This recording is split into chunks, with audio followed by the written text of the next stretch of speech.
Bien, bonjour à tous. On a présenté il y a quelque temps un rapport qui porte sur l'évaluation des politiques publiques en faveur de la mobilité sociale des jeunes avec ma collègue co-rapporteure du groupe socialiste, Cécile Untermaier. Ce qu'on désigne par mobilité sociale, c'est la situation dans laquelle se trouve un individu par rapport à son parent auquel il est comparé. Alors, pour bien distinguer, il y a ce qu'on appelle la mobilité sociale intragénérationnelle et la mobilité sociale intergénérationnelle.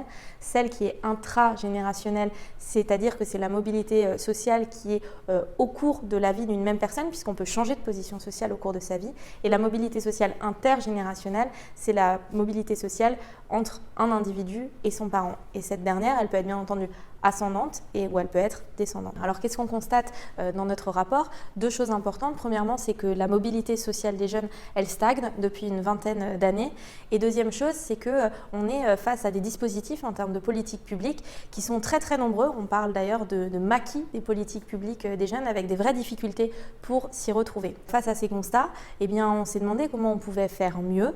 Alors bien entendu, le mieux c'est de lire l'intégralité de notre rapport, mais pour citer quelques recommandations, eh bien, on propose l'expérimentation de guichets uniques parce qu'il faut bien avoir à l'esprit que nous avons aujourd'hui uniquement au niveau national environ 60 dispositifs qui de près ou de loin touchent à la mobilité sociale des jeunes, que ça coûte 12 milliards d'euros à l'État, qu'il n'y a pas un acteur mais des acteurs qui fonctionnent pas forcément très bien ensemble. Et donc nous, notre idée, c'est de dire un seul point d'accueil pour les jeunes.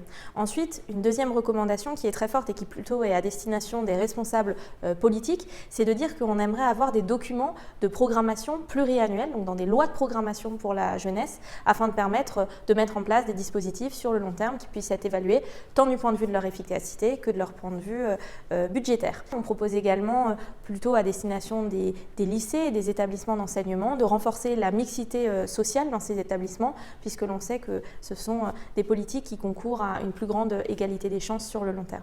Et enfin, dernière idée, c'est bien entendu d'associer bien plus en amont et de manière bien plus importante les jeunes à l'élaboration de ces différents dispositifs.